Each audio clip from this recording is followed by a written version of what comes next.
নমস্কার বন্ধুরা, আমার শখের রান্নাঘরে সকলকে অনেক স্বাগত জানাই। আজ আমি আবার চলে এসেছি নতুন একটা রেসিপির ভিডিওর সাথে। আজকের রেসিপির নাম হচ্ছে সর্ষের শাক দিয়ে দেশি মুরগির ঝোল। খুব ইউনিক একটা রান্না। চল কীভাবে বানাচ্ছে আর দেখে নিই। আর সকলকে আগাম শুভ নববর্ষের প্রীতি ও শুভেচ্ছা। চলুন উপকরণে কী কী আছে দেখে নিই। প্রথমেই আছে উপকরণে চিকেনটাকে সেদ্ধ করা নুন এবং হলুদ দিয়ে, আছে থেতো করা রসুন, চিনি, আছে হচ্ছে আদার পেস্ট, আছে হচ্ছে সর্ষে শাক কোচানো, আছে হচ্ছে লাল লঙ্কার গুঁড়ো, ধনে এবং জিরের পেস্ট, লবণ, হলুদ, আলু ডুমো করে কাটা, পেঁয়াজ ডুমো করে কাটা, স্টিউ আছে মানে যে চিকেনের যে সেদ্ধ করার জলটা স্টিউ সেটা আছে, আছে হচ্ছে টমেটোর পিউরি, মানে টমেটোটাকে আমরা ভালোভাবে পেস্ট করে নিয়েছি, একটা পুরো গোটা টমেটো। তারপর এখানে তেল দিয়ে, স্টিউ নয় সরি, ওটা হচ্ছে স্টক, চিকেনের সেদ্ধ করা স্টক। দেখুন এখানে কিন্তু আমরা দিয়ে দিয়েছি হচ্ছে তেলের মধ্যে আলু, কাঁচা আলুটাকে যেটা ডুবো করে রেখেছিলাম সেটা আমরা দিয়ে দিয়েছি। দেওয়ার পর এটা কিন্তু আমরা খুব ভালোভাবে লাল লাল করে ভেজে নেব।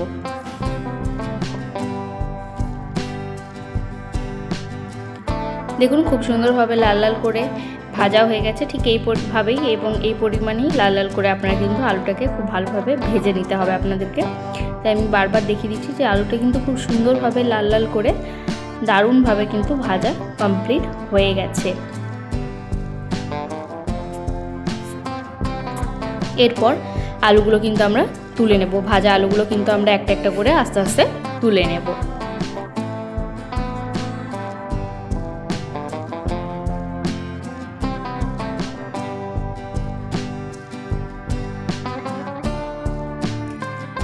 তারপর গরম তেলে আমরা দিয়ে দেবো হচ্ছে থেতো করা রসুন। রসুনের কিন্তু এখানে কোনো রকম পেস্টের ইউজ হয়নি, এখানে কিন্তু আমরা থেতো করা রসুনই ইউজ করেছি। দেওয়ার পর এটা কিন্তু খুব ভালোভাবে নাড়াচাড়া করে নেব, যেমনটা আপনারা দেখতে পাচ্ছেন।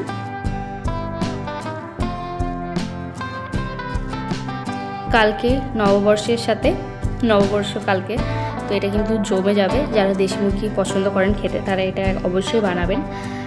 তো দেখুন রসুন থেতো করাটা কিন্তু আপনাদেরকে খুব ভালোভাবে ভেজে নিতে হবে।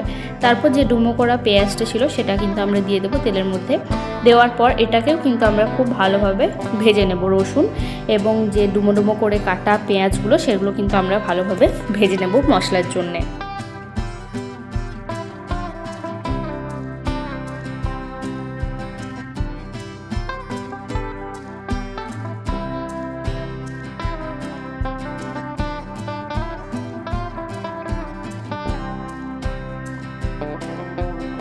এখানে পেঁয়াজটা খুব ভালোভাবে ভাজা হতে থাকুক। তারপর যখন আমরা পরের প্রসেসে যাব তখন আবার আপনাদের সাথে কথা বলছি।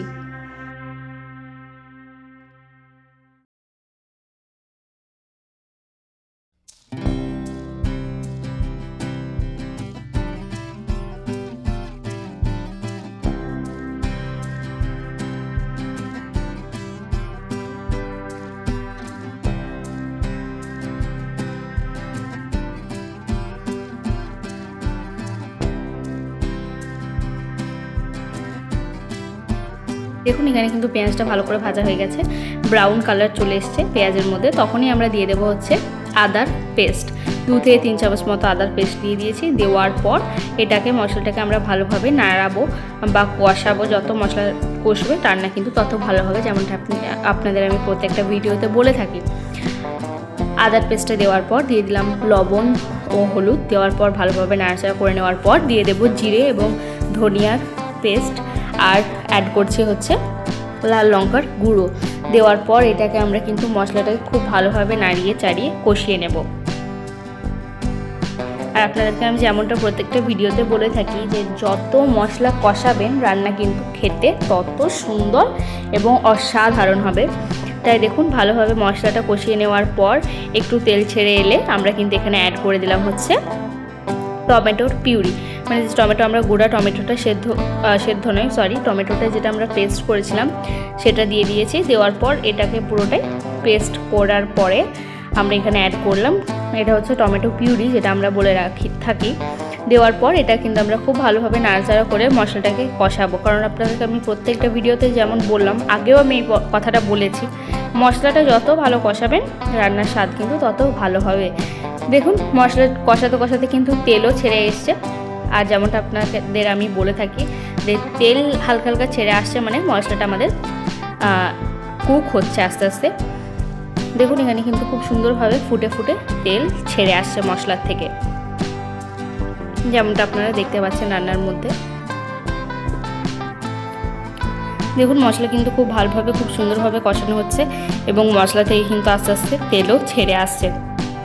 মানে এবার আমরা বলতে পারি যে মশলাটা কিন্তু খুব সুন্দরভাবে কুক হচ্ছে। আপনারা সবাই জানেন যে মশলা থেকে তেল ছেড়ে এলে কিন্তু আমরা বুঝবো যে মশলার যে কষানো সেটা কিন্তু খুব সুন্দরভাবে হয়েছে। আর এই যে তেল যখন ছেড়ে আসে না মশলা থেকে, তখন একটা আলাদাই শান্তি লাগে বন্ধুরা। আপনাদের কাদের কাদের লাগে আমাকে জানাবেন। দেখুন তেল যখনই ছেড়ে আসে তখনই কিন্তু আমরা আবারও একটু একটু করে নেড়ে নিচ্ছি বা নাড়াচাড়া করতে হবে আপনাদের, কারণ যাতে মশলাটা যেটা আছে সেটা যেন নিচে না লেগে যায় বা ধরে যায়। তাই কিন্তু আমরা এটাকে খুব ভালোভাবে নাড়াচাড়া করতেই থাকবো। একটু নাড়াচাড়া করে নেওয়ার পর 5 থেকে 10 মিনিট তারপর আমরা কিন্তু এখানে দিয়ে দিলাম হচ্ছে আলু, ভাজা আলুগুলো যেগুলো আমরা রেখেছিলাম ডুমো করে, কাঁচা আলু যেগুলো আমরা ভেজে নিয়েছিলাম সেগুলো দিয়ে দিলাম। দেওয়ার পর একটু নাড়াচাড়া করে নিলাম।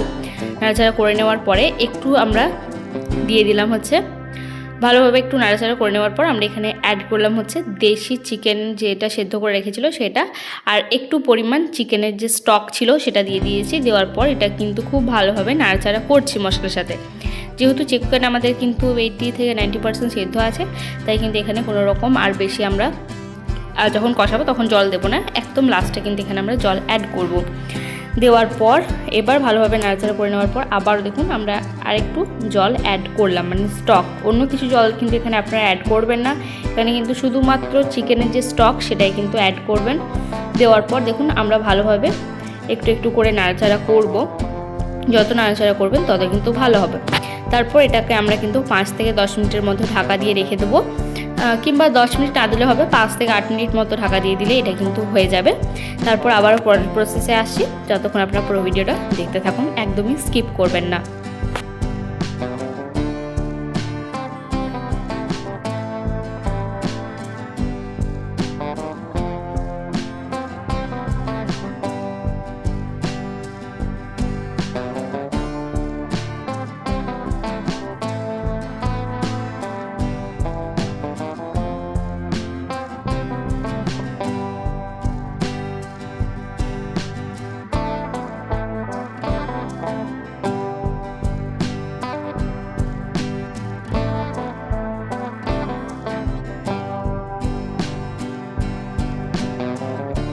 5 থেকে 7 মিনিট হয়ে যাওয়ার পর এটা কিন্তু আমরা ঢাকনাটা খুলে দিলাম।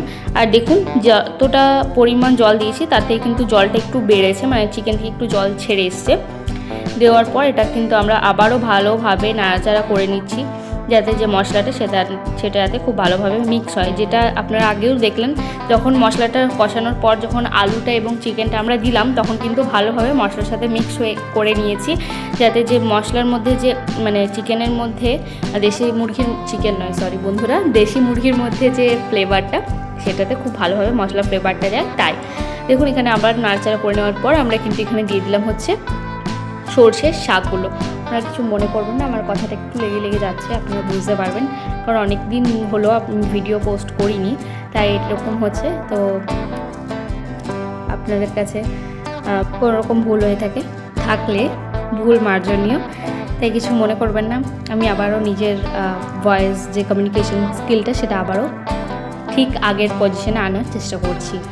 তাই দেখুন সর্ষের শাকটা দেওয়ার পর আমরা কিন্তু ভালোভাবে নাড়াচাড়া করে নিয়েছি। তারপর দিয়ে দেবো 1 থেকে 1.5 চামচ মতো চিনি, ব্যালেন্সের জন্য বা পরিমাণ মতো যেটাই বলবেন। দেওয়ার পর এটাকে খুব ভালোভাবে খুব সুন্দরভাবে আবারও সর্ষের শাকটা দেওয়ার পর আবারও মশলার সাথে খুব সুন্দরভাবে আমরা কিন্তু এটাকে নাড়িয়ে চাড়িয়ে মিশিয়ে নেব মশলাটাকে। তারপর এখানে যে বড় বাটির যে স্টকটা ছিল চিকেনের, সেই চিকেনের স্টকের যে জলটা সেটা কিন্তু আমরা দিয়ে দেব। দিয়ে দেওয়ার পর আবার একটু ভালোভাবে নাড়াচাড়া করে নেব, যেমনটা আপনারা দেখতে পাচ্ছেন।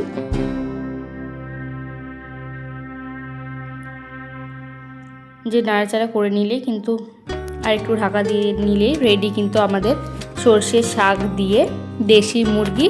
কালারটা কিন্তু অসাধারণ এসেছে এবং এটার যে স্বাদ এটা আপনাদের মনে হচ্ছে এরকম হতে পারে ভিডিওতে, কিন্তু আপনাদের যখন এটা আপনারা টেস্ট করবেন না অসাধারণ লাগবে খেতে, খুব ইউনিক এবং এই গরমের মধ্যে নববর্ষের একদম পারফেক্ট খাবার একটা। তো দেখুন ভালোভাবে জল দেওয়ার পর একটু নাড়াচাড়া করে নেওয়ার পর, মানে চিকেন যে স্টকটা ছিল সেটা দেওয়ার পর এটাকে আমরা আবারও 5 থেকে 10 মিনিট মতো ঢাকা দিয়ে রেখে দেবো।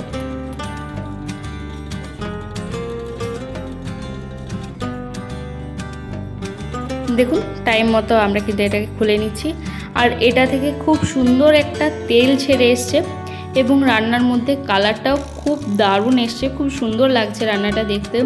খেতে তো অসাধারণ, মানে যারা মানে দেশি মুরগি খায় না, অনেকেই খায় না, তো তারা যারা খান না তাদেরকে এই খাবারটা একবার দিয়ে দেখবেন, তাদের জিভে লেগে থাকবে আপনাদের কথাটা, আপনাদেরকে আমি গ্যারেন্টি দিচ্ছি।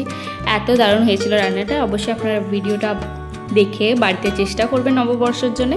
আর সকলকে জানাই শুভ নববর্ষের আগাম শুভেচ্ছা, প্রীতি শুভেচ্ছা ও অভিনন্দন। সকলে খুব ভালো থাকবেন, সুস্থ থাকবেন। আর আমার ভিডিও ভালো লাগলে কি করতে হবে বলুন তো? আমার ভিডিওটি ভালো লাগে অবশ্যই like, comment, share and subscribe করতে ভুলবেন না। আর ভিডিওটাতে আপনাদের কিছু যদি প্রয়োজন, মানে অনেকের অনেক সময় কনফিউশন থাকে, তো আমাকে অবশ্যই কমেন্টস করে জানাতে পারেন। আমি অবশ্যই চেষ্টা করব আপনাদের কনফিউশন দূর করার। তো সকলে খুব ভালো থাকবেন, সুস্থ থাকবেন, খুব ভালোভাবে নববর্ষ কাটান, কারণ বাঙালির এটা প্রথম অনুষ্ঠান দিয়ে শুরু হচ্ছে, পয়লা বৈশাখ। তো সকলকে অনেক অনেক প্রীতি, শুভেচ্ছা ও ভালোবাসা, অভিনন্দন রইল। সকলে খুব ভালো থাকবেন, সুস্থ থাকবেন। আমি আবার আসবো নতুন কোনো ভিডিওর সাথে, ততদিনের জন্য বাই, স্টে টিউনড।